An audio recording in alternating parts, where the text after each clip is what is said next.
What's up? It's happy Monday. Oh, I didn't do that. Hi, everybody. I'm here, and I'm glad to be here. Nice to see you all. I hope you all had a great weekend. I did. I had a really nice weekend. Just hung out with Lady Boomer on the Trail Stop stream. I had to. Well, I won't tell you why I deleted it. I just did, just for some personal reasons. But anyway, had a great brunch with my wife. Then we went to a basketball game. That place we have season tickets. The University of St. Thomas men's basketball team went to that game. They won by a lot, finishing out a season which was rough. But of course, when you one of the only university programs that's ever jumped from Division III to Division I straight there, and so they had a great season if you consider that. Even though they went 9-20, but they were expected not to win any games. And they won 9, and the one they won on Saturday, they won in a blowout over the University of Nebraska Omaha. So that was fun. And then we took our dear friend, Grandma Kay, out for her 82nd birthday last night at this wonderful new restaurant in Edina, Minnesota, called Mr. Paul's. And it's a lot of Cajun influence. In fact, the music was sounded like bands you'd hear in the streets of New Orleans, and the food was amazing. Oh my gosh, it was so good. So it was a great weekend. I hope you had a great weekend too. But there's a whole lot of stuff going on, man. There's a whole lot of stuff going on. Oops, what did I do there? That messed that up. There we go. But it's weird because I think the reason I named the show Narratives, it's because there's a whole bunch of narratives going around that I kind of have to laugh at. It's because you can kind of tell what Democratic media strategies are by how the news in our country describes things. Because there's a we'll talk about that in a minute. I've got tons of tabs open. There's going to be a whole lot of stuff in the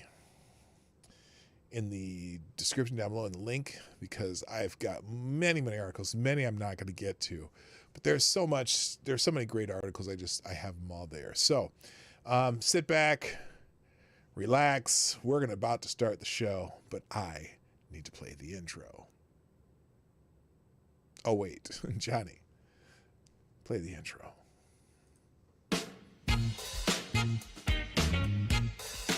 Ladies and gentlemen, coming to you live from the Lucky Dog studio in a hidden location somewhere in the upper Midwest of the United States of America, it's a brother making his own way, but with all the wrong opinions. Welcome to the Morning Night Live with your host, yours truly, PDawg Knight. Alrighty then, stop the music. Good morning, everybody. Welcome to the Morning Night Live. I'm your host, Marty, also known as Dawg Knight on the internet. And welcome back to the Dawg Knight Channel.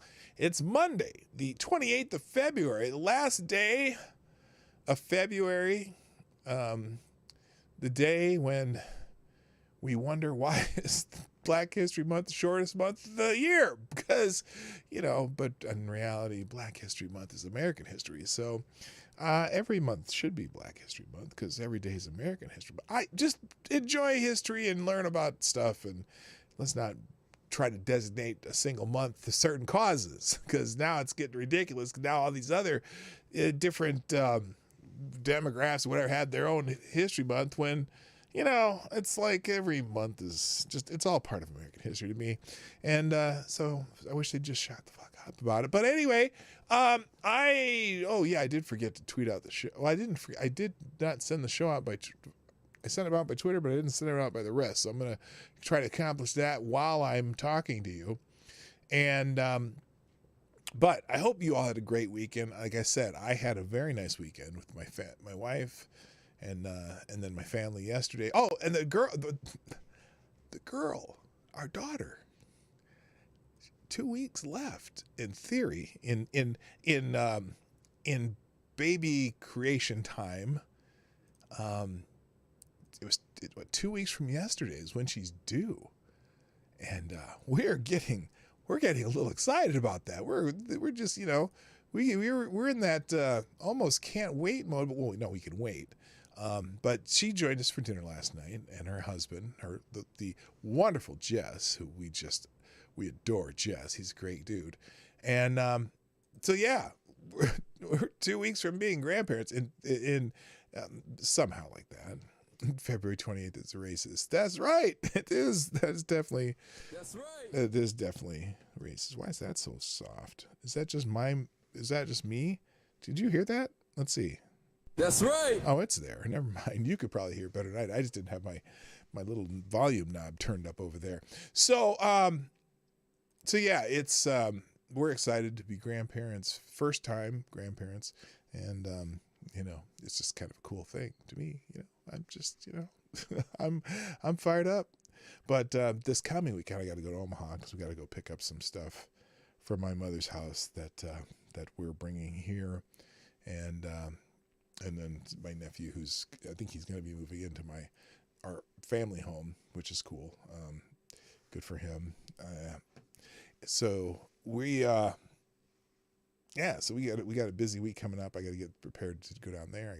I'm buying a trailer this week. I'm buying an enclosed trailer. I've been meaning to do that for a long time for my little side business anyway. So it'll come in handy as we drive to Omaha to go pick up a bunch of stuff.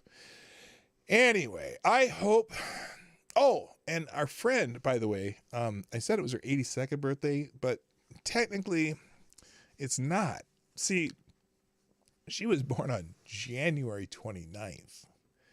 And so it really technically wasn't her birthday. She's really only had 20 birthdays. She's only 20 years old.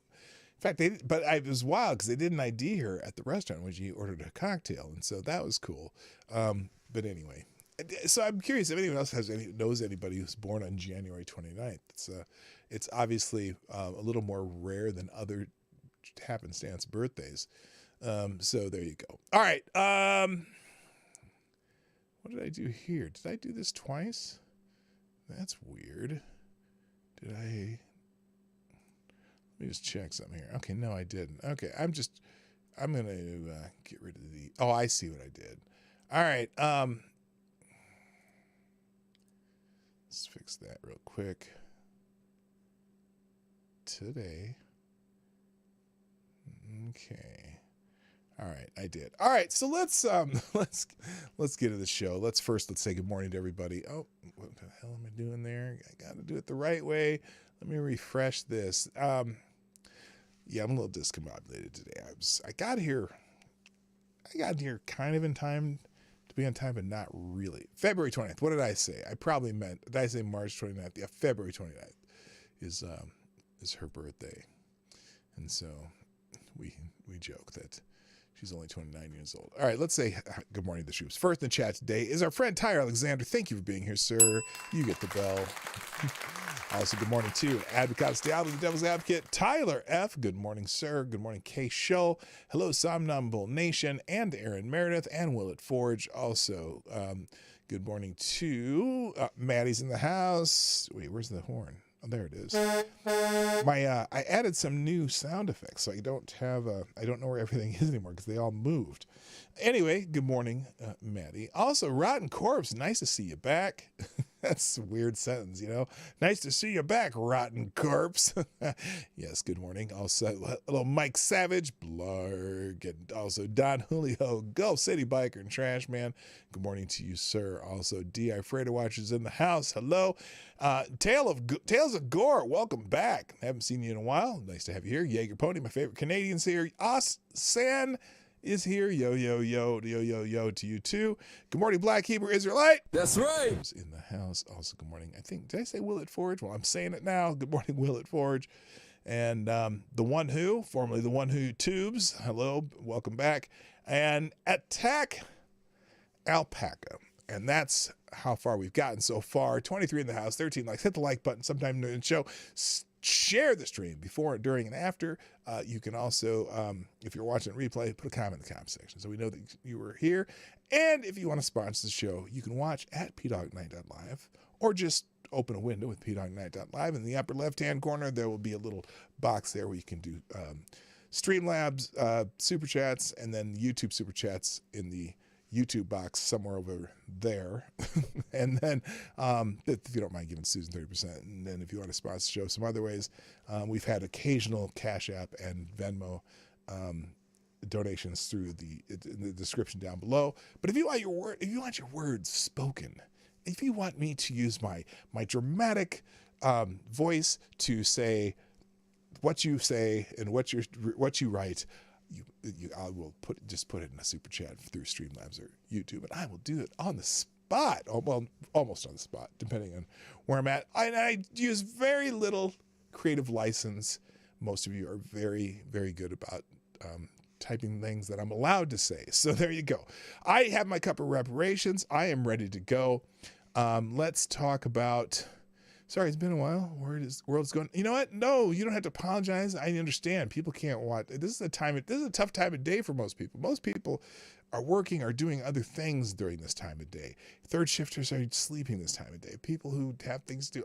I appreciate when you can make it, and if you can't, I'm all good. Good morning, Jedi Ghost Bear. Dave's in the house. Nice to see you. All right, so obviously, the biggest thing going on in the world right now is this. Oh, did I close that completely? The biggest, I need to leave my music thing open so that in case I need dramatic music for anything. Gosh, what am I doing? All right. The biggest thing going on in the world right now, obviously, is this. I don't want to call it a little spat. I want to call it nonsense in the sense that. Why is Mr. Putin, the president of Russia, why is he doing what he's doing?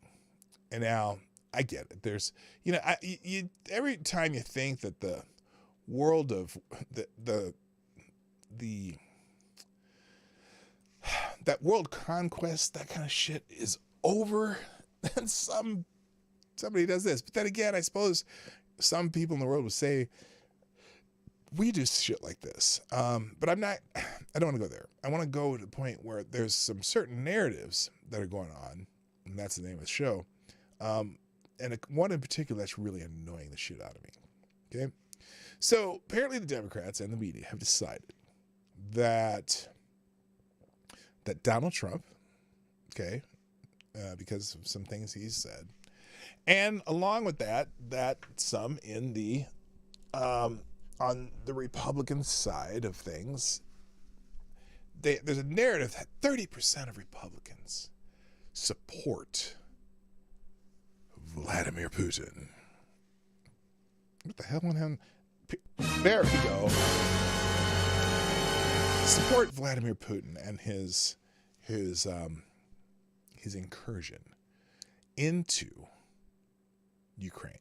Now, I like to remind these people that think that way. I don't think so. I don't think so. Okay? But what they're actually saying or using as an example is the fact that there are people criticizing the Biden administration for what's happening because of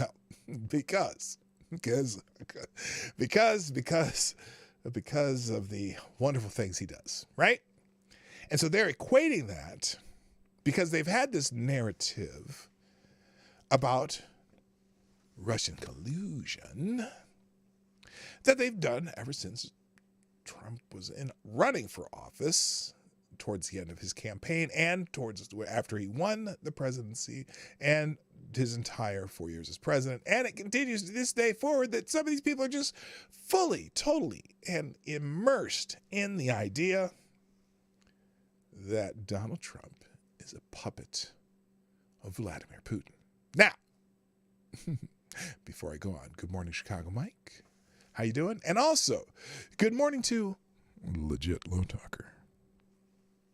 Nice to see you. Now,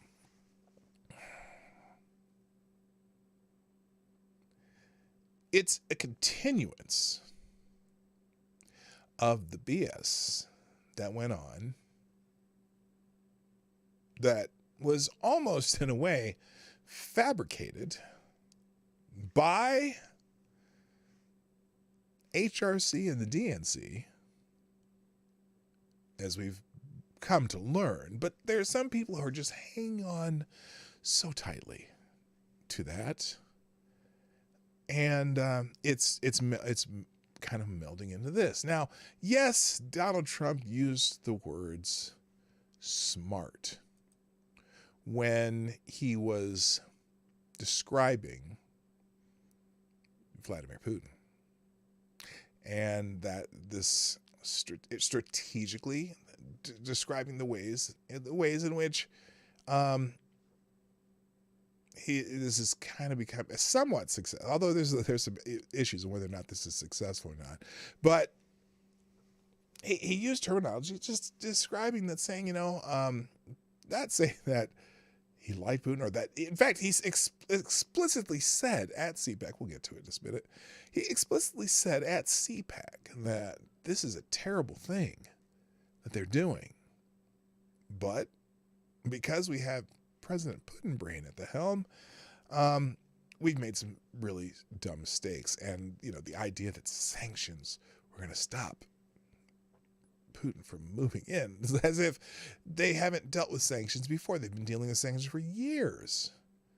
And I think, honestly, it's weird because, when you talk about history repeating itself, I mean, it's not necessarily exactly the same, but when the Soviet Union began confiscating Ukrainian farmland and forcing the farmers out, and they were using, because, Ukraine is a very fertile land, a lot of farmland there. It's kind of the farms that fed the Soviet Union when they could actually get food grown without the farmers that were already there. But so, I mean, there is somewhat of a strategic thing that makes, and also because the Red Sea, the Black Sea, the ports in the Black Sea, I think, it would be very strategically sensible for Russia to want that. Now, is it the right thing to do? Hell no. Don't go and fight people, kill people to get there. But the idea that anyone on the right is actually cheering on Putin. Now, granted, you can take clips and say there's propaganda that could be used from some of these people saying things, but I'd like to show you something that makes you wonder. Ooh, it makes you wonder. Ooh, it makes you wonder. Who else might have said things that could be taken if you clipped it right and took it out of context? It could also be seen as praising Vladimir Putin. I know, one of those seas of color. Yes, I was close. All those seas of color look alike. Anyway, yes, it was the Black Sea. The Red Sea is not near the Black Sea, not near the Red Sea, but okay, never mind. Thanks. You got me confused. All right, so here is, now I want you to soak this in. See if you can find anything in this statement that could be seen as perhaps complimenting Vladimir Putin. I'm going to make clear to President Putin that there are areas where we can cooperate if he chooses.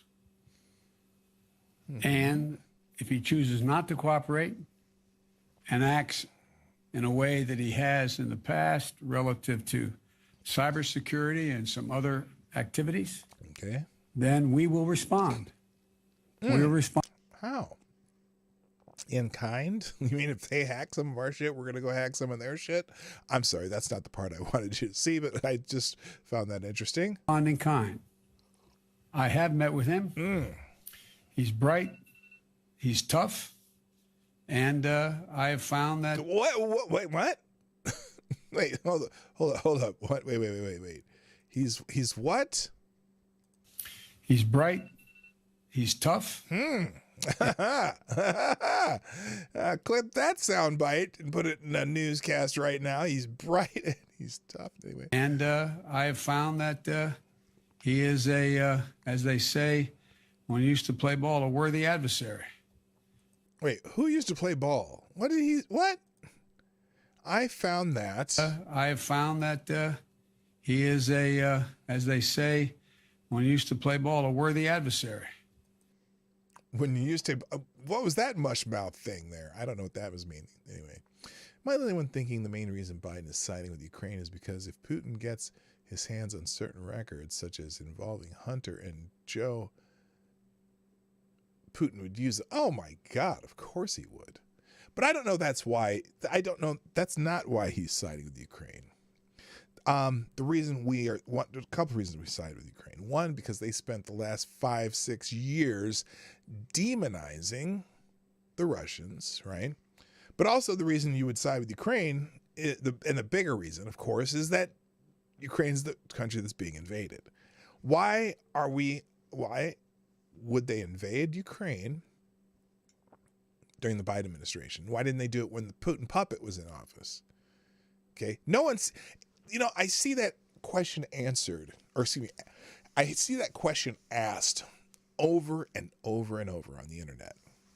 And I haven't seen anyone come up with a sufficient answer. Now, they're all mad at Trump because Trump is talking about how Putin, did launch this thing and made some smart strategies decisions, but he still shouldn't have done it. And that Biden's a pudding brain. He doesn't use those exact words, but I'm using those exact words.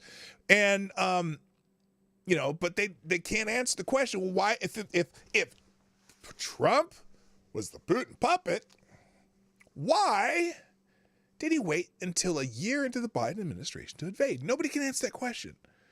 And it's clearly because there's no succinct and strong message to Russia of what would happen if they should do it.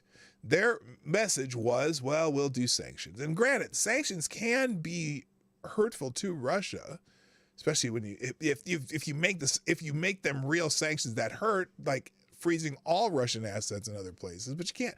They're not doing that. Hello, Septus Wolves and Zach to the Future. Nice to see it. And Jeffrey Russell Jr. So it's like, but the reason to back Ukraine is because they're the ones being invaded by another country. Okay, sovereign country being invaded by another country. Of course, you back that country that is not the aggressor, I would say. But the answer to why they invaded a year into the Biden administration, not during the Trump administration, is because it would be easier to do this. Because Trump would just say, hey, you invade Ukraine, we're going to take out Moscow first. Okay? And, whatever you think of Trump, you just never know if he's serious or not. But guess what? Would you take that chance? With Biden, it's like, well, we're going to do some sanctions. Okay, we've had sanctions before. Whatever. If we take over Ukraine, your sanctions ain't going to mean as much because, hey, we'll have some more farmland to feed our people with, or something like that. Anyway, let's finish this little clip real quick. But the fact is that I will be happy to talk with you when it's over, not before. What the discussion will entail. This is before. This is what he was going to be with Putin the first time, or he met with Putin the first time. Now, this next line, I think this is the line where he's talking about how the European leaders felt about him meeting with Putin. This is fascinating. World leader here as a member of NATO that spoke today, and most of them mentioned it, thanked me for meeting with Putin now. Now that's, President Biden has this habit of saying things where everyone I've talked to, or every expert I've talked to agrees with me or has praised me. He has a really weird ego thing going on where everyone that I heard of and everyone I know and every single expert in this field agrees with me. I am the originator of this thought and everyone agrees with me.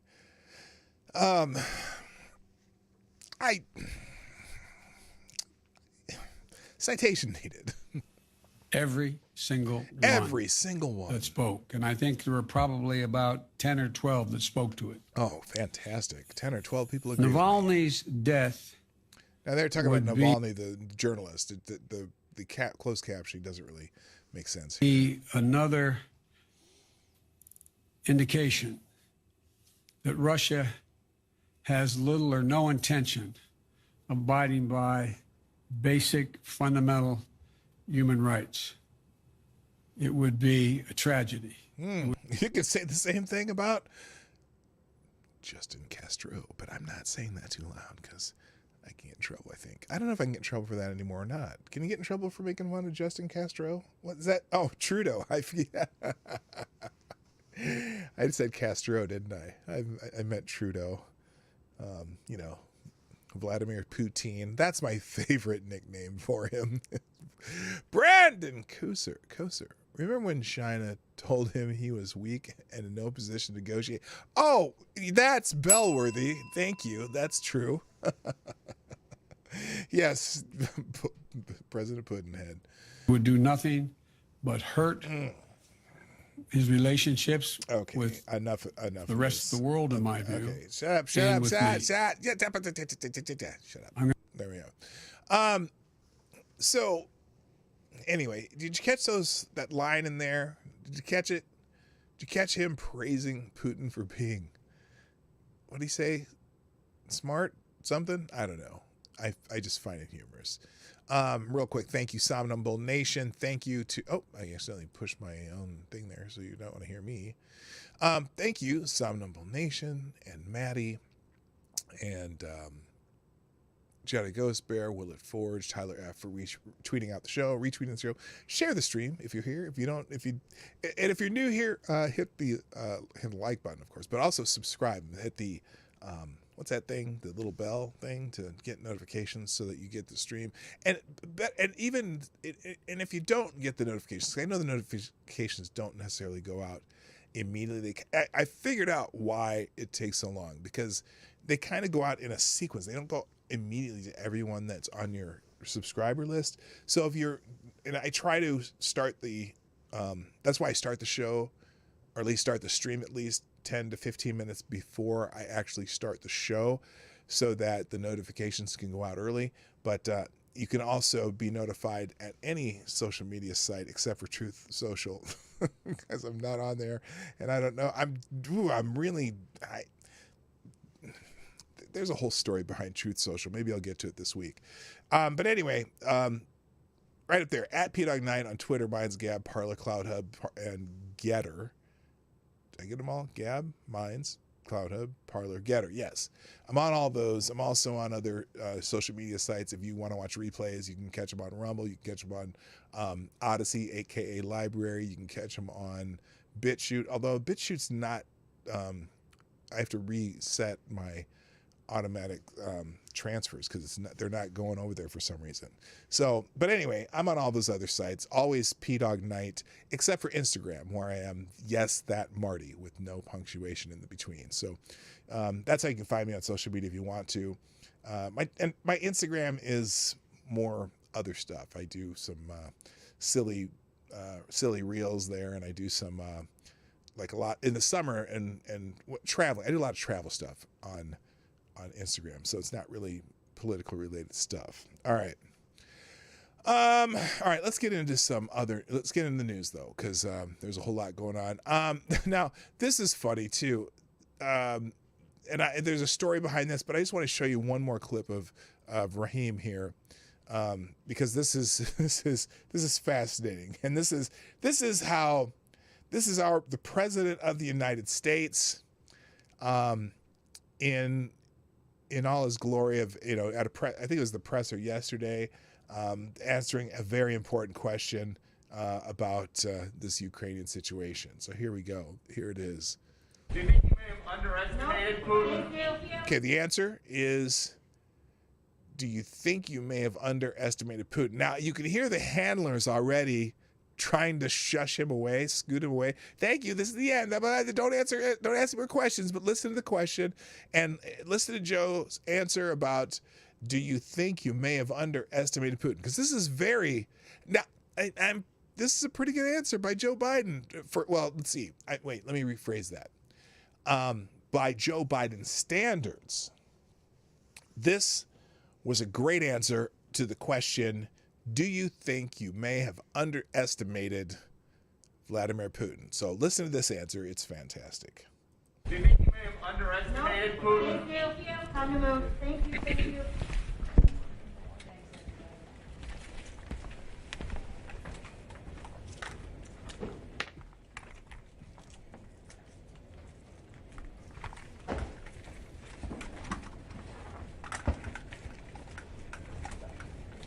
Okay, that was brilliant. Perfect. Yes, way to go, Joseph R. Biden. Yes. So this was after he spoke to the press, yesterday, and then do you think you may have underestimated Vladimir Putin? And he just sits there silent and picks his teeth. They don't want him to answer questions because every time he answers questions, the White House has to come out and tell you what he really meant to say, meaning what the puppeteers meant to say. So he didn't say shit. Also, so anyway, here's some updates. Russia-Ukraine updates. This is ABC News. Ukraine and Russia are at the Belarus border to talks. They announced that they were going to have some talks. Now, I don't understand what these talks are going to be about. It's basically Putin wants what he wants, and Zelensky's there to tell him, F you, and no, why are you invading us? What is this shit about? Who knows? But here's one of the narratives, though, and this is funny because I'm disjointed here, but this is an interesting article in The Hill by Juan Williams, who says that, talking about the State of the Union, because the State of the Union is tomorrow, right? Is it tomorrow? I think it's tomorrow, right? State of the Union. This is going to be fascinating because, again, they're going to have to hype him up on something because he's not used to being up that late, first of all, and also the fact that he's about to give a speech that usually goes an hour or so, or an hour and a half. Of course, thankfully, he won't have to answer questions, but this is going to be a fascinating State of the Union because notice what we're not talking about. We're not talking a whole lot about stupid 19. We're not talking a whole lot about the economy. So it gives him a chance to get away from that stuff. Now, he's going to go up there and say he's been the best thing since sliced bread to the economy. Oh, millions of jobs created. I mean, millions of people allowed to return to their jobs, more like. But anyway, but Juan Williams, former Fox News commentator, and now just a lefty out there in the middle, in the ethos, out there in the atmosphere, I should have said, says that Biden's big speech must counter the GOP's false narrative. And I found this to be a fascinating article. And so we're going to talk about this. Whoa, Welcome what the to hell is Minnesota, that? Oh my a God, state that unlike shut any up. Holy shit, I wasn't expecting that. Sometimes these videos just start themselves on these channels. Anyway, so Juan Williams believes that Joe Biden needs to counter the GOP's false narrative. So let's go through this article and let's just react to this a little bit. Let's just react. Who's doing the rebuttal speech? I'm not sure who's doing it for the Republicans, but I do know that there is a Democrat who's going to speak afterwards. I can't remember which one, but there's going to be a rebuttal from the progressives on the State of the Union speech. I don't think it's Rashida Tlaib. It might be Rashida Tlaib. But there's going to be a rebuttal from the left. And I don't know who's doing the Republican the Republican response, but there's going to be it's going to be anyway. And so now here's Juan Williams, who says when President Biden delivers a State of the Union address Tuesday night, he will be talking to the 21st century's two Americas. Anyone remember the two Americas speech? Now, Martin Luther King coined the phrase two Americas more than 50 years ago in a speech about a nation split by race and income inequality. Well, did he say by income inequality? I think he talked about race. Anyway, Biden's two Americas are split along the lines of people watching very different realities. Oh, he's correct there. I tell you that right now. But the way Juan puts it is very fascinating. Whatever Biden says on Tuesday night, there's a group of Americans programmed to attack him as mentally incompetent, a weakling, and a failure. They are soaked in right-wing grievances and conspiracy theories. These people, Group 1, will sit down at their televisions full of contempt for Biden. They will sit down at their TV sets ready to listen to a president dealing with war overseas. Whoa, whoa, whoa, whoa. Hold up. We're not in that war yet. And a pandemic at home. And you realize that most people think he's handled that poorly too, right? These are the... Oh, no, that's Group 2. Okay.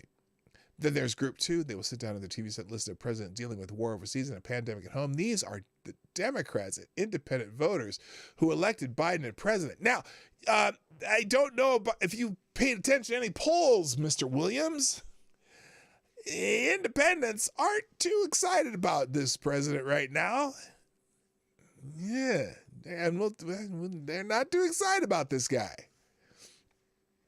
They consume news based on facts, reported in the style of old-school newsmen like Walter Cronkite of CBS News, who concluded his show by saying, "And that's the way it is."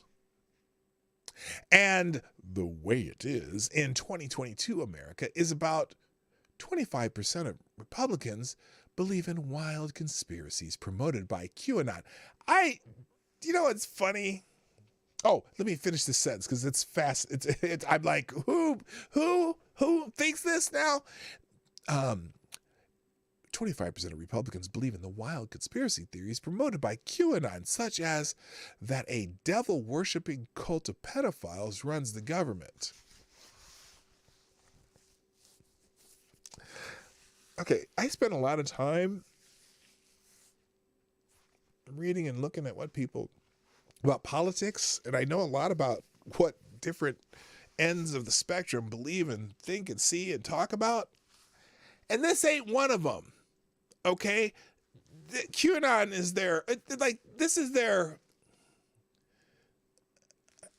it's almost Alex Jones-esque. It's like Alex Jones talking about the lizard people. This is their version of lizard people.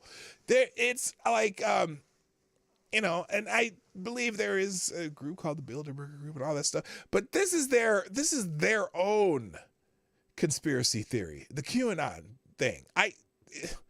It's amazing. Anyway, now, and he says that finding comes from new research from PRRI, which also notes that more than 60% of Republicans believes the outright lie that the 2020 election was stolen. Now,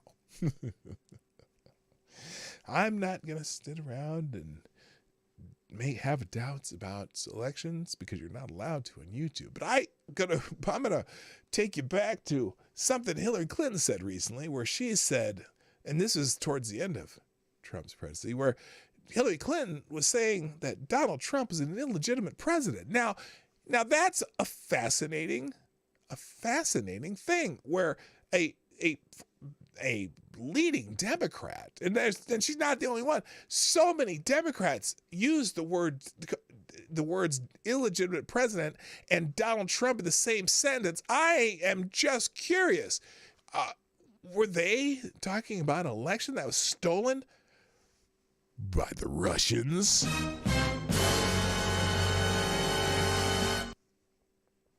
I kind of think they were. So the idea that maybe we believe that there were certain abnormalities, if anything, how the entire media went all in on trying to get Biden elected. I mean, Time Magazine wrote the story that they did, that the reason they changed election law, they were pushing all these different things, was in order to get Trump out of office.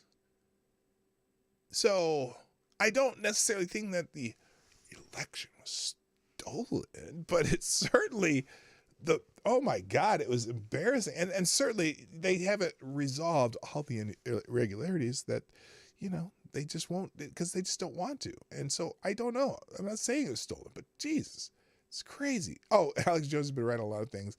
Yeah, he has. He certainly has. Yet the Washington Post put out an article in February about how they had to fortify the election to save democracy. Yes, sir, West. By the way, good morning, sir. And also good morning to the gayest person on YouTube. That's a name. Don't hit me up, YouTube. There you go. Welcome back. I'll just call you Gay. Welcome back, Gay. Nice to see you. So here it is. The way it is. Now, by that logic, I'm continuing the article. By that logic, those Americans live in a world where former President Trump should be giving the State of the Union address.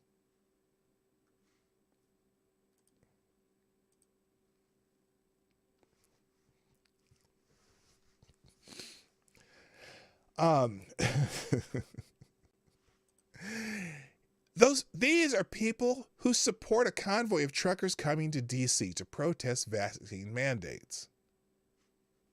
And the mandates are already on the way out, but fans of far-right media want chaos. Chaos? Nah, I just want them to realize that, where is it? Hang on a second. This brings me to another proverb that every once in a while I like to dig up my proverbs because those are important. Let's go to the tape here. Hang on, just a moment. Where is it? My channel. Proverbs for the current year.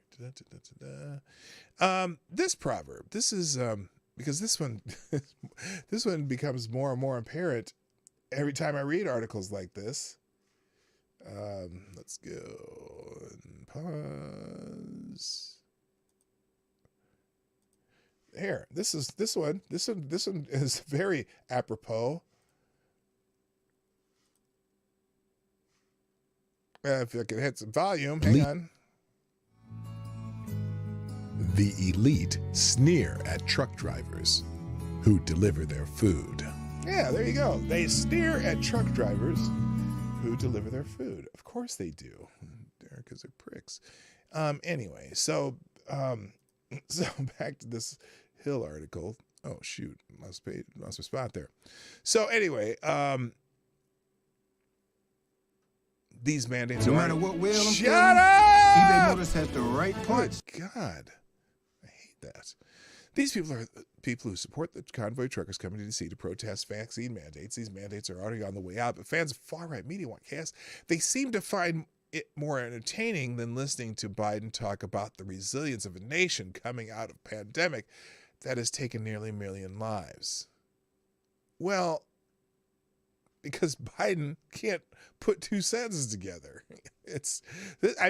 I'm sure they'll have him jacked up on whatever they jack him up on to keep him moving or speaking for an hour, but he's still going to look like, I'm waiting for that pregnant pause. That pregnant pause he always does, kind of like his answer to, did you underestimate Putin? And just kind of silence and pick your teeth a little bit. Anyway, the Democrat, so now he uses the Congressional Campaign Committee as a reference for this one. He says, the Democratic Congressional Campaign Committee recently warned in a leaked memo I'm sure it was leaked by accident, that the Republican Party is pursuing a cynical strategy based on an alarmingly potent power of grievances about cultural issues. Now, why would he reference this?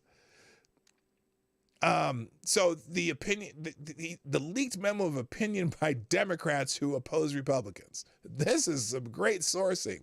The memo basically said that Republicans have been effective in pushing stories true and false that damn Democrats as preachy, judgmental, and focused on cultural wars. I'll just give one ding for all three. The DCCC cited the right wing's false refrain that most Democrats support defund the police. I know they're trying to change that narrative. I bet if you asked the same question in 2020, during the summer, I bet you couldn't find one that was that would denounce that thought, at least, even if they didn't believe it. And open borders and amnesty. Well, that's his contention is, quote, that is not true. The lies are so potent that some people take them as a given because they never hear any other point of view from the Democrats. Well, now you are, because they know it's a bad message. Democrats don't want that message attached to them. Juan Williams is just creating a different narrative.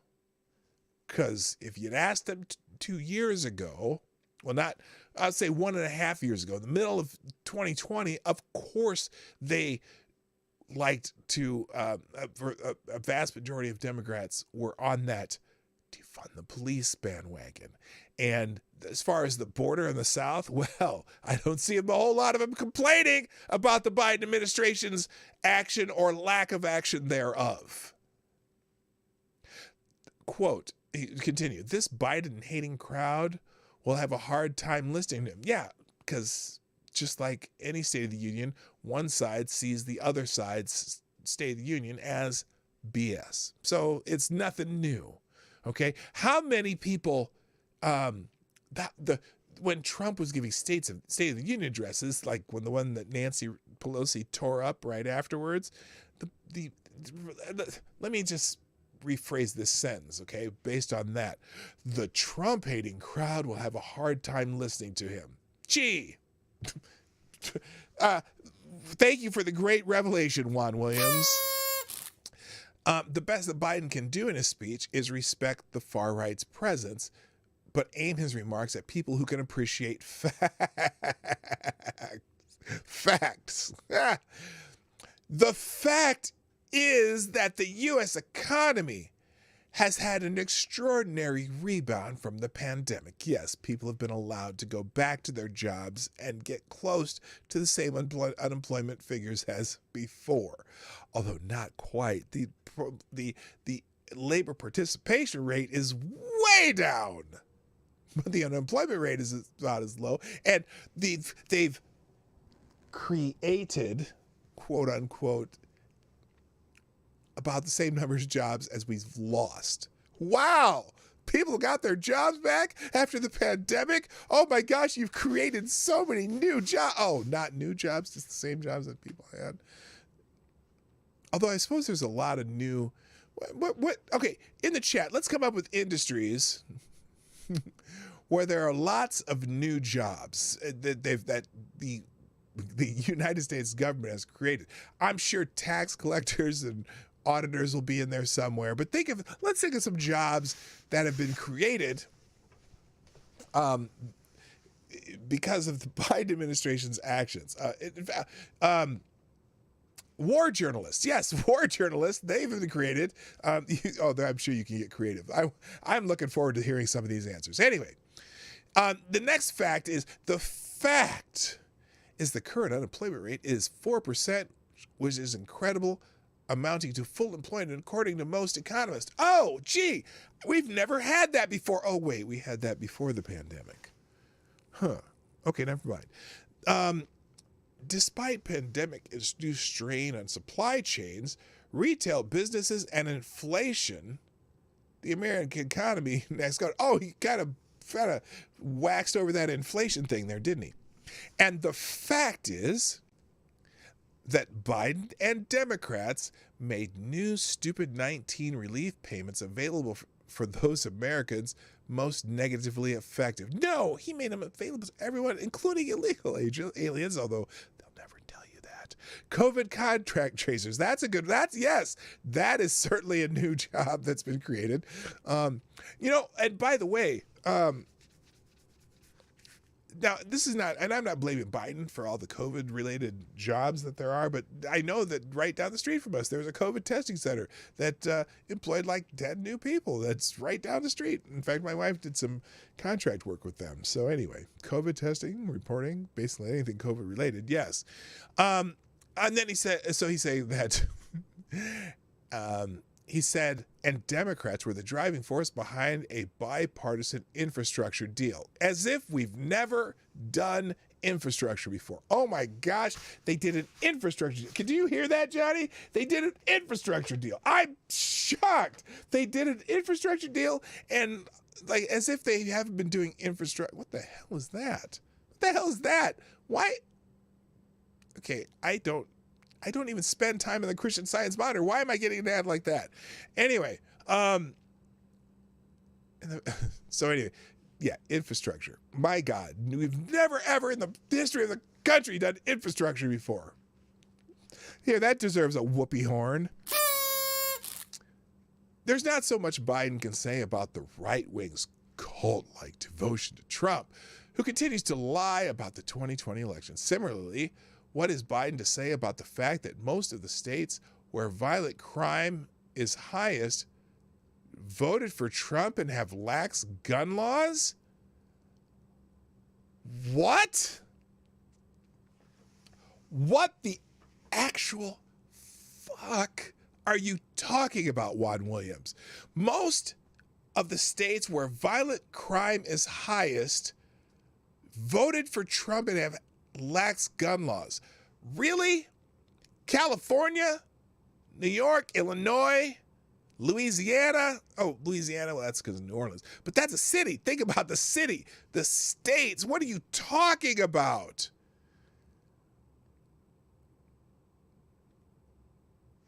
What the hell are you talking about? Where violent crime... Maryland? They voted for Trump in Maryland? I don't think so. Washington, D.C.? I don't think so. Virginia didn't vote for Trump this year. New York didn't vote for Trump this year. New Jersey didn't vote for Trump this year. Pennsylvania didn't vote for Trump this year. And again, it's those cities. But anyway, what the? And have lax gun laws? Highest crime rates in the nation. Where? Chicago. Very strict gun laws. New York City, very strict gun laws. Los Angeles, very strict gun laws. San Francisco, very strict gun laws. What in the hell? Yeah, Chicago voted for Trump. They've been using those Biden crack pipes. I'm telling you, what is he talking? Good God, Juan Williams. I'm not going to get to any of these. I got 40 tabs open. I'm not going to get to any of them. just because of freaking Juan Williams. I don't know what Biden could say in paranoia, say to Pierce. Oh my God, where is that coming from? So President Biden's first official State of the Union is scheduled for March 1st. This is someone from the Hill. And we'll hear the president kind of recap his... I'm going to pause that because I might actually want to listen to that. I'd like to see what she's saying. So he continues, I don't know what Biden could say to pierce the paranoia sparked by hateful speculation about white Americans being replaced by immigrants. You know, I only hear that from the fringe or occasionally, and it's like, it's not that white Americans are being replaced by illegal immigrants. Americans are being displaced by illegal immigrants. And in fact, more likely, minority Americans, low-income Americans being replaced by illegal immigrants. But anyway, he continues, the same goes for the suspicion of critical race theory, which is supposedly scaring white school children. Scaring or forcing them to say that they're bad people because that they're white. Anyway, in the last month, the Trump cult has been obsessed with a bogus interpretation of a routine filing by special counsel John Durham. Oh, you propagandist bitch. They leaped to say that Durham found Trump had been illegally surveilled in the White House by supporters of Hillary Clinton. No, not by supporters of Hillary Clinton, but paid for by Hillary Clinton. Paid for by the Hillary Clinton campaign. Not by supporters of, by people who were directly paid by the campaign of Hillary Rodham Clinton. See, he can't even get that right. This led Durham to correct the record, saying he is not responsible if, quote, third parties or members of the media have overstated, understated. Now notice, he didn't say overstated, understated, or otherwise misinterpreted the facts. Weird. Understated. They forgot about that word. At least he put it in there. He didn't lie about what was in there. The sad truth is some Americans, their brains dizzy from right-wing spin, will never hear facts. In 1968, when Dr. King spoke about two Americans, he lamented the Americans locked in the daily ugliness that transformed the buoyancy of hope to fatigue and despair. Biden faces an America with some preferring the fatigue and despair. Oh my God. You mean the grievance grifters? That are more likely to be on the left. Anyway, that means the chance of positive reviews for a speech from all corners of a divided nation are not good. Oh, that's what he's doing. When they pan his speech, not just the right-wing ones, but a lot of centrists, a lot of independents, who, if you look at polling, the independents are siding with the right-wing nut jobs. The independents are siding with the right-wing nut jobs. The independents have very low opinions of Joe Biden. Yes, I'm doing that Joe Biden thing, if you didn't notice. They have very low opinions of Joe Biden. It's not just the Democrats, or excuse me, the Republicans. See, because there's Democrats who have a low opinion of Joe Biden. More than you would normally have. But the importance of the speech, with its huge audience of people who can still offer an open mind, is to beat back the prophets of grievance and the fatigue of despair. Aw, Juan. Biden's challenge is lifting a nation going through a tough time and preaching about America's success. Biden needs to bring his A game. Stick to the teleprompter, bitch. Okay. Holy shit. Juan Williams. That's Juan Williams, formerly of Fox News. All right, let's try to get through some news and just things in the tab. Lots of news about Ukraine. First, Kyiv is holding another night of talks. Let me get this straightened out here. Sorry about that. Bam, bam. Kyiv holds another night ahead of talks between Ukraine and Russian delegates. The Ukrainian officials were set to meet with their Russian counterparts today as tensions continued to mount in the capital, Kyiv, where the Ukraine military forces fended off Russian assaults. Russian President Vladimir Putin on Sunday ordered his country's nuclear weapons to be prepared for heightened readiness to launch because of what he described as aggressive statements by Western adversaries. Holy shit. As if he wasn't rolling tanks in Ukraine. That's pretty aggressive, I would say. Anyway, stoking fears of possibility of a nuclear war. You know, if we had a president who'd say, well, you know what we're going to take out first? Moscow! Oh, that was that guy with the funny hair who said that. Joe Puttenbraid said, well, we're going to put some sanctions. The sanctions are working anyway. So they're having talks. There's a whole story about the talks and what's going on there. You can read that one yourself because I'm going to try to fly through some of these. Now, DC foreign policy experts, what the hell, there we go. DC foreign policy experts now demand regime change for Russia. What? Here we go. A host of foreign policy experts now explicitly calling for, good God, regime change in Russia following Vladimir Putin's invading. How do you expect to do that? This is some dumb shit, reminiscent of the establishment's failed calls for regime change in countries like Afghanistan and Iraq, whose military conflicts cost countless American lives and resources. The sentiment appears to be at odds with the majority of the country. Nearly 3/4 of Americans oppose playing a major role in the unfolding conflict. Benjamin Witz, a senior fellow in governance studies at Washington, D.C.-based Brookings Institution, epitomized the establishment's ultimate policy goal for Russia in a recent tweet. Regime change Russia. Hey, I got an idea, Benjamin Witz. How about you pull your head out of your butthole? How about you do that? While the post drew significant criticism from other Twitter users, forcing Witz to issue a tweet for clarification of his stance, other mouthpieces for the establishment foreign policy think tank community championed Witz's proposal. This, Elena Polyakova, this has to be the policy now. Fuck you. No.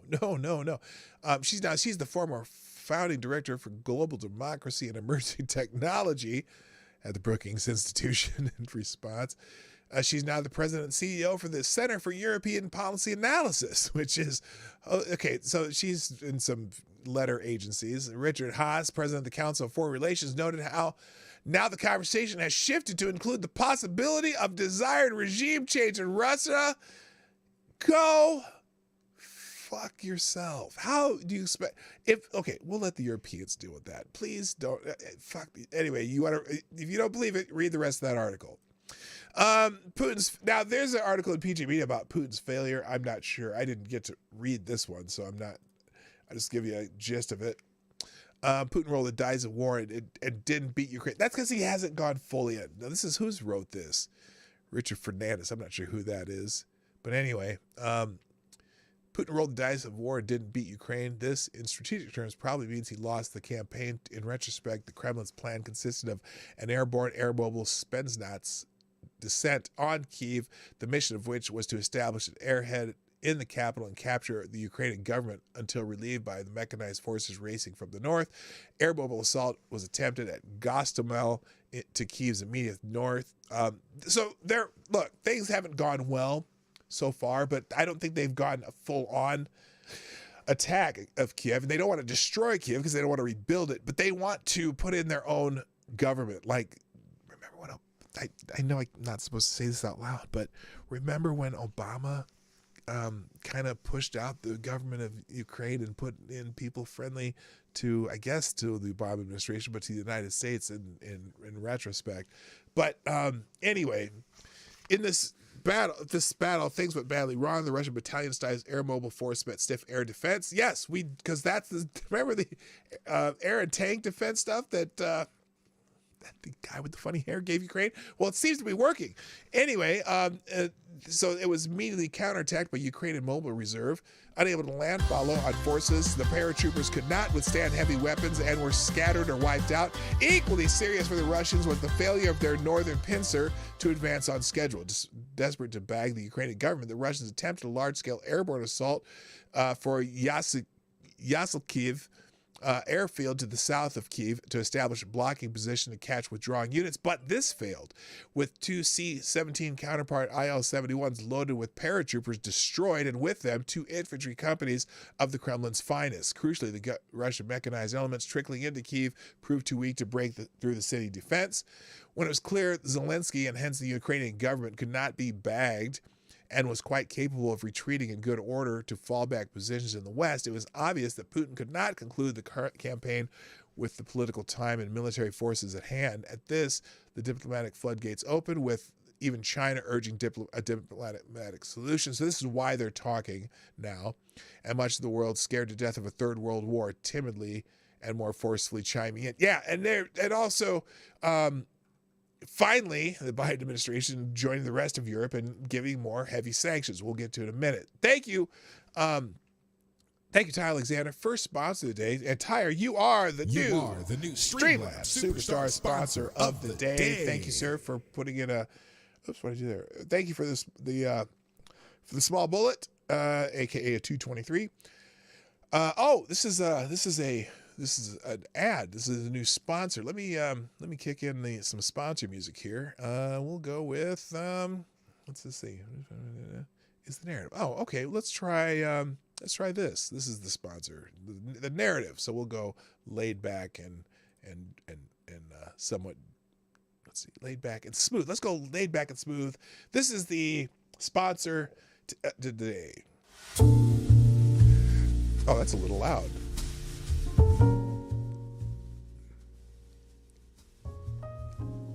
Today's sponsor is The Narrative. Hello, I am The Narrative.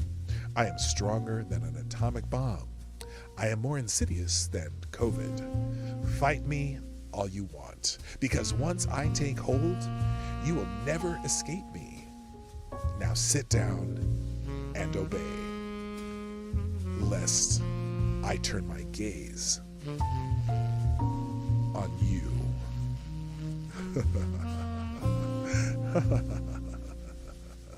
Thank you, Tyler Alexander. Another fantastic, another fantastic ad written by our good friend, Tyler Alexander. Sir, thank you very much. That was fantastic. I keep scratching my armpit. I gotta stop doing that while I'm on screen. Anyway, all right, let's move on. Now, apparently, this is weird. The Russian ambassador to the UN was talking about dirty bombs. Why? So this is an article at PJ Media. Vladimir Putin's invasion of Ukraine has been giving the world a crash course in Kremlin techniques of propaganda, misinformation, disinformation, and misdirection. Now, wait a minute. Not just the Kremlin. Ukraine has been doing a pretty good job of this too, like with the island story with the ship supposedly blowing people up. That turned out to be false, but they're doing it good too. They are, they've all learned from former Soviet regime that propaganda can be a very strong tool. But anyway, for anyone not well aware, we have heard plenty about this in recent weeks, not the least from the Biden administration, which has been declassifying and releasing to the press information on what they called Russia's playbook.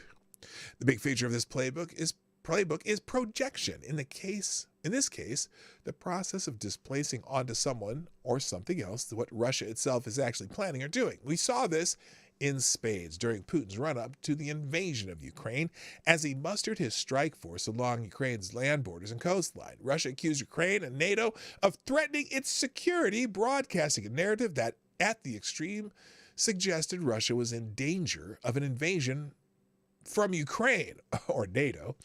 The opposite was true, as it was Russia threatening and preparing to invade Ukraine, threatening NATO and staging provocations. Russia's narrative was patently ridiculous, but for Putin, such things have their uses. For domestic propaganda, for muddying the waters, for distracting the debate from the realities, and for laying the groundwork for Russia's staged provocations. In this case, Russia stirs up trouble and blames it on Ukraine, as Russia has been doing for years in Ukraine's eastern Donbas region. In that vein, there's an item that caught attention last Friday near the end of the United Nations Security Council emergency meeting on Ukraine. I mention it here not because I have any further information on the score. We're stressed that this is solely a heads up in light of Russia's record of projection and staged provocations.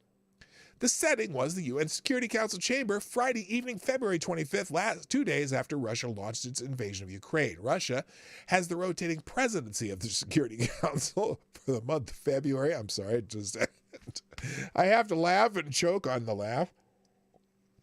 And Russia's ambassador to the UN, Vasily Nebenzia, was presiding. He described Russia's invasion as justified humanitarian intervention, saying Russia was not bombing cities or targeting civilians.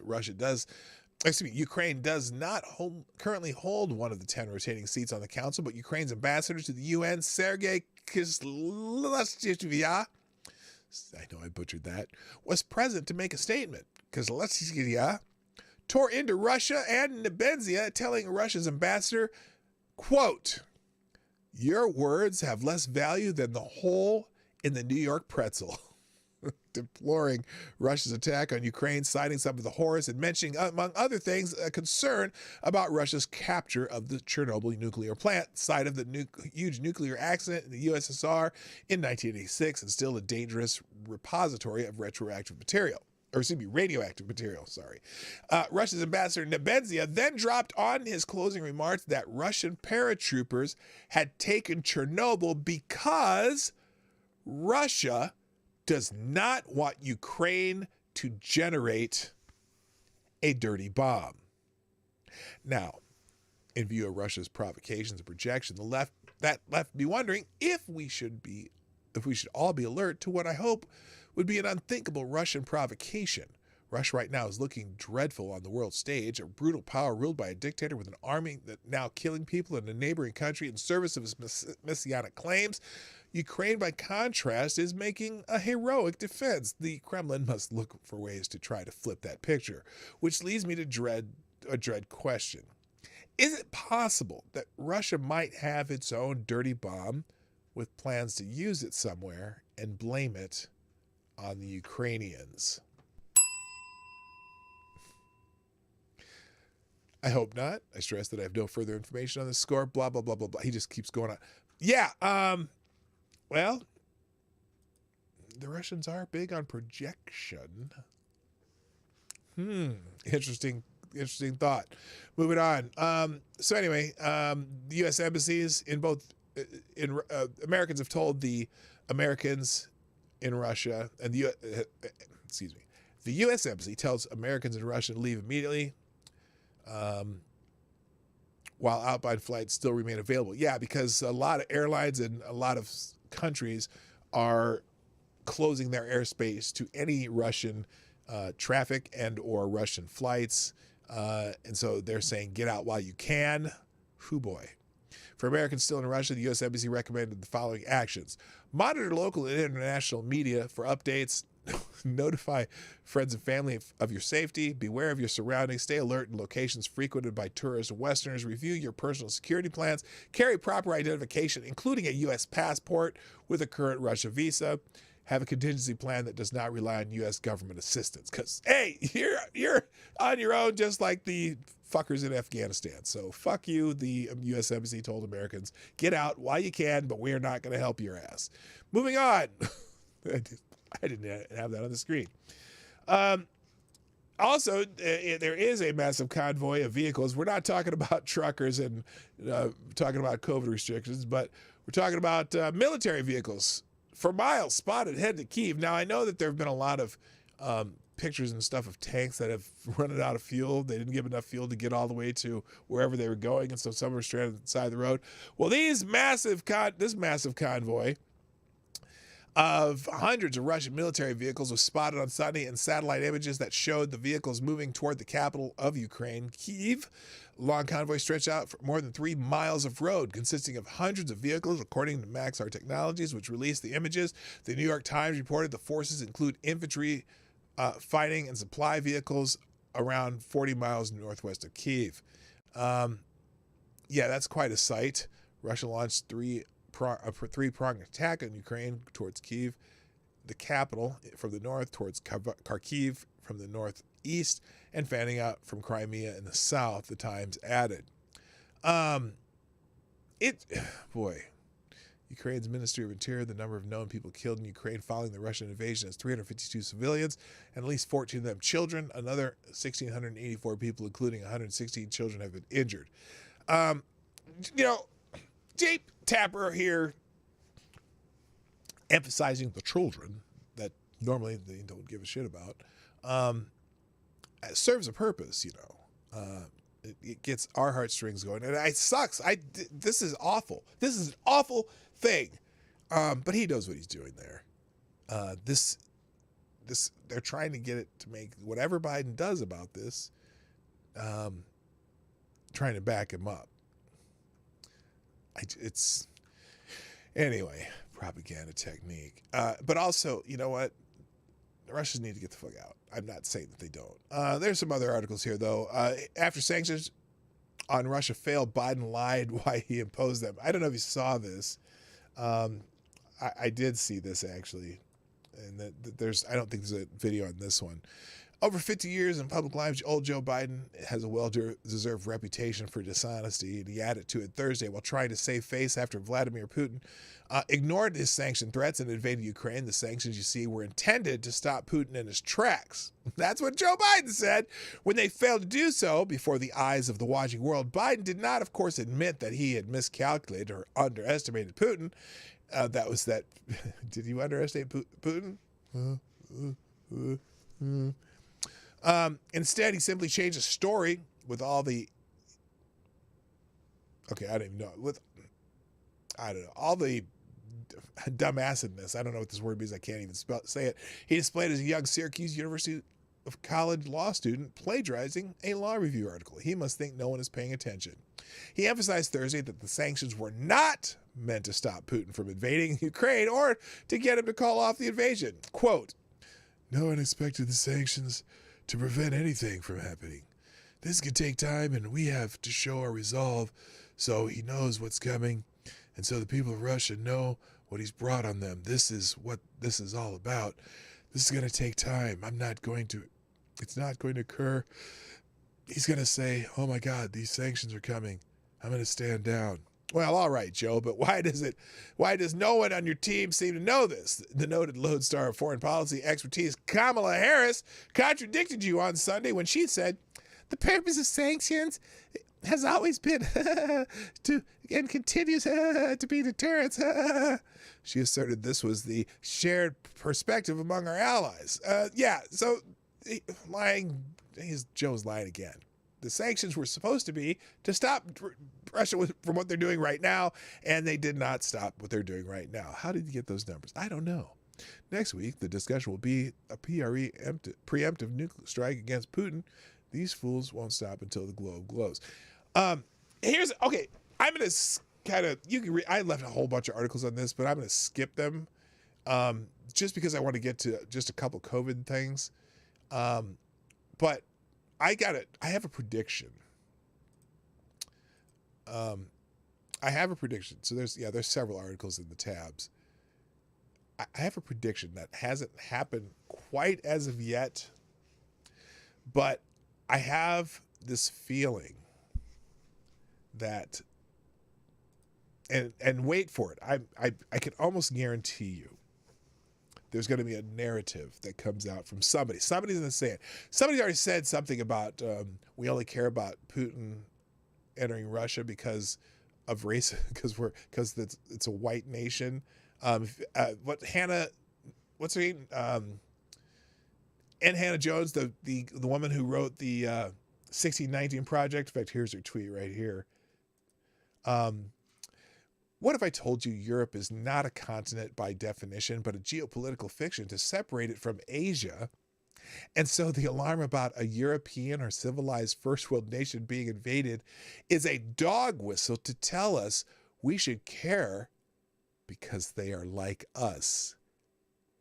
To be clear, we should care about Ukraine, but not because it is European or the people appear white or they are civilized or not impoverished. All people deserve to be free. She was already backtracking in her next sentence. All people deserve to be free and welcomed when their countries are at war. Same energy. But then she highlights a tweet saying, they seem so like us. That's what makes it so shocking. War is no longer something visited upon by impoverished or remote populations. It can happen to anyone, writes Dale Hannon. Now, but she's starting this narrative that we only care about them because they're white. Anyway, that's not what I wanted to talk about.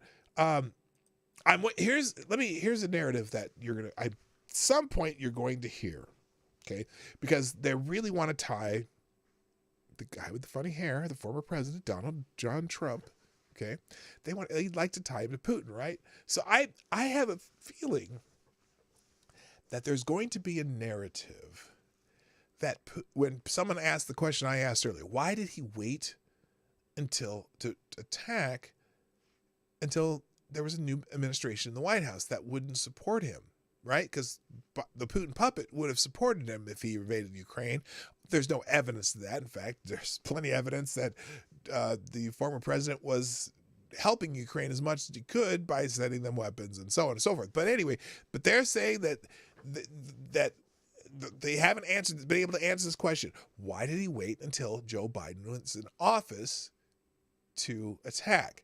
Here is my opinion of what a new narrative is going to pop up at some point. The new narrative that's going to pop up. Good morning, Scribe. Dog Thrapple. The new narrative that I believe that's going to come up is, and I'm waiting for it, it's going to happen like a Rachel Maddow or most likely Rachel Maddow. This would make sense. This would be something Rachel Maddow would come up with, but somebody on MSNBC is going to come up with this scenario. That the reason Putin attacked while Joe Biden was in office and not while Trump was in office was because he wanted to weaken the new president of the United States on behalf of Donald Trump. That will be the narrative. That Trump somehow collaborated with Vladimir Putin to attack Ukraine to make Joe Biden look weak. Haven't heard anyone do it yet, but it's coming. I guarantee you it's coming. It's coming. All right. I wanted to, let's see, where's that article? They're going to scrap, oh, by the way, did you hear they're going to scrap vaccine passports in New York City? Adams to scrap vaccine passports and school masks rules, barring spike in cases. Now, like I said, the rules are changing in a lot of these places. Is it because the science has changed, or is it because the politics have changed, the political science? Who knows? Anyway, also there was a suicide of one of the January 6th defendants. I just heard about this. This is sad. Matthew Perna did nothing wrong on January 6, 2021. The Pennsylvania man walked through an open door of the Senate side of the building shortly before 3 p.m. that afternoon. Capitol Police, shown in surveillance video, stood by as hundreds of Americans entered the Capitol wearing a Make America Great Again sweatshirt. Perna, 37, left after about 20 minutes. Less than 2 weeks later, Perna was ensnared in what the former top U.S. prosecutor called a, quote, shock and awe, end quote, campaign to round up Trump supporters and deter them from demonstrating at Joe Biden's inauguration on January 20th, 2021. After he discovered his image on the FBI's most wanted list for January 6th, Perna immediately contacted his local FBI office and voluntarily submitted to questioning. On January 18th, 6 FBI agents arrested Perna at his home. His life from that point on turned into a nightmare. Perna was indicted by a grand jury in February 2021 on 4 counts, including obstruction of an official proceeding and trespassing misdemeanors. Despite his nonviolent participation in events that day, he did not assault anyone, carry a weapon, or vandalize property. Biden's Justice Department and local news media nonetheless made his life pure hell. Wherever his hometown paper, the Sharon Herald, published an article on its social media account about Perna, the majority of replies were horrible and brutal, his aunt Gina Perna told me on the phone Sunday. After more than a year of legal and public torture, Perna saw no way out. On Friday night, Matthew Perna hung himself in his garage. They broke him. They mentally broke him, Jerry said through racking sobs as she explained why her loved one ended his life. He had run out of hope. I know he couldn't take it anymore. In December, at the behest of his defense attorney, Perna agreed to plead guilty to all 4 counts. With no criminal record and no violent conduct, on January 6, Perna and his family expected a prison sentence of less than a year. Perna's sentencing hearing was scheduled for March 3rd, the 7-year anniversary of his mother's death. But Matthew Graves, the U.S. Attorney for the District of Columbia handling every January 6 prosecution, intervened and asked the court to delay Perna's sentencing so his office could make sure capital defendants are punished equally. Quote, while every case and every defendant are different, the government is attempting to ensure that similarly situated January 6 defendants are treated in the same manner, end quote, Graves wrote in a motion on February 11th. The government is attempting to do that in this case, and that requires additional time for the government's internal review process to be completed. This was very bad news for Perna. Graves' office has sought lengthy prison terms for defendants who pled guilty to the obstruction felony. In the case of Jacob Chansley, who, like Perna, committed no violent act on January 6th and was allowed into the building by police, Biden's Justice Department sought 51 months in jail and 3 years probation. Judge Royce Lamberth sentenced him to 41 months. There's a team going on here. In sentencing recommendations on obstruction pleas, prosecutors have compared defendants to domestic terrorists and asked judges to act accordingly. The need to deter others is especially strong in cases involving domestic terrorism, which is the breach of the Capitol certainly was, end quote, one of Graves' prosecutors wrote in Chansley's sentencing memos. Quote, the sentence of this court must drive home this fact for this defendant and any others who may wish to emulate him. Crimes committed against this country and democracy will be prosecuted and punished in accordance with the law. That appears to be what Graves would have demanded in Perna's case as well. For 20 minutes inside a building he was allowed to go into. This shit's crazy. When Perna learned his sentencing hearing was again delayed, he called his aunt. I am guilty, he told her. He said that he deserved whatever punishment they were going to give him. That was the last straw. The constant harassment was too much. Perna is at least the second known suicide of a January 6 defendant, and in September, another defendant, John Anderson, died unexpectedly. His attorney, Marina Medvin, condemned the Justice Department's false case against her client, and in a statement said he died a wrongly accused man who maintained his innocence to his last day. Perna's aunt told me that Matthew graduated in the top of his class at Penn State University and traveled in the world teaching children in Southeast Asia how to speak English. After his mother's death, she died suddenly from a hospital mishap after fully recovering from a bout of leukemia. Perna became disillusioned with the healthcare industry and interested in more holistic remedies. At the time of his arrest, Perna was doing well as a CBD distributor with clients in many countries. All that changed after January 6th. We lost many friendships after the news was plastered all over the local newspapers. His father Larry wrote to Judge John Bates in seeking leniency for his son. We were no longer comfortable going out in public, something I've never in my life thought I would experience in the town where our family was respected and well known. This past year cost Matthew his income, the love of his life, his friendships, and his standing in the community. He will never be the same, and all I ask is that you take all of this into consideration before sentencing him. But that sort of isolation clearly isn't enough to satisfy Biden's Justice Department as it continues to seek revenge against Americans who protested Joe Biden's election on January 6th. Federal prosecutors want jail time even for those charged with low-level misdemeanors such as parading at the Capitol. Perna's original indictment still includes the lie that Kamala Harris was in the building during the protest that day, the basis for thousands of criminal charges. It is unclear whether his lawyer notified the court about the falsehood before accepting the plea offer. Desperate for help, Perna and his family reached out to numerous political leaders, including Donald Trump. On Christmas Day, Jerry told me Matthew went to Mar-a-Lago and attempted to get a letter to the former president to explain his plight. He did not succeed in getting the letter to Trump. I want Trump and everyone to know Matt's name, Jerry told me. Her nephew was a longtime backer of Bernie Sanders before he became a Trump supporter. We are so angry and upset, so someone has to pay for this. But will anyone? In a fair world, local reporters, Matthew Graves and his prosecutors, Judge John Bates, and anyone involved in this abusive prosecution would reevaluate the human cost of what they are doing and hang their heads in shame. Thousands of lives destroyed for what?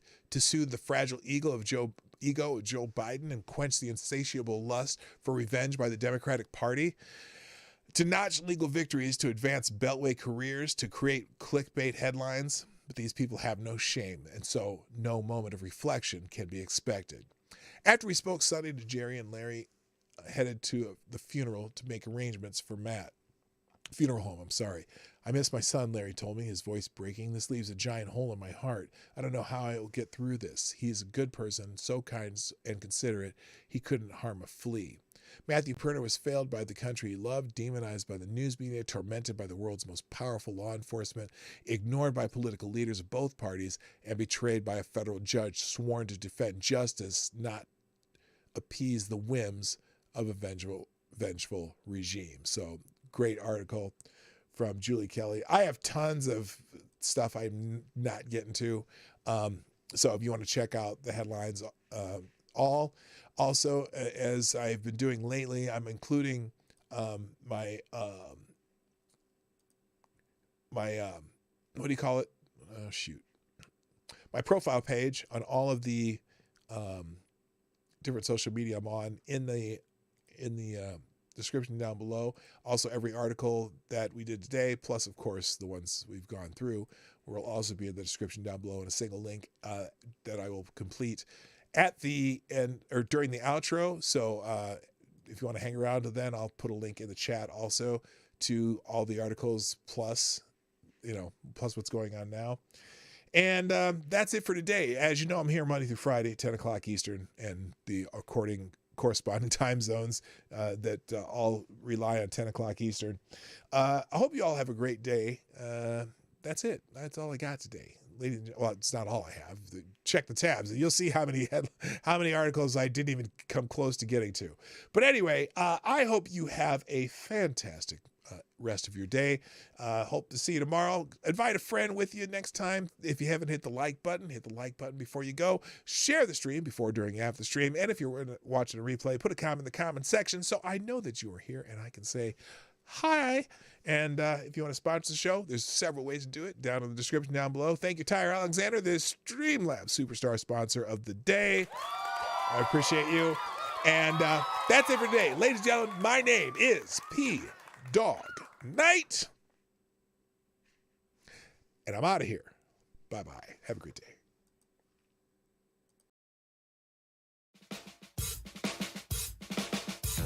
Hey, this is PDawgKnight, and thanks for watching today on the PDawgKnight channel. If you have an observation or remark you'd like to make about this video or my channel, I absolutely welcome you to write it in the comment section down below. I really look forward to hearing from you.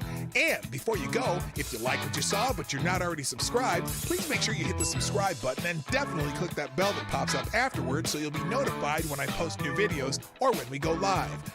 I broadcast my live show, The Morning Night Live, Monday through Friday at 10 o'clock Eastern, 9 o'clock Central. A special thank you to all the supporters of this channel who share our videos on social media and who make donations through Streamlabs, YouTube, Venmo, and Cashapp, which are all linked in the description down below. Thanks again, and until next time, I'm PDawgKnight, and I'm out of here.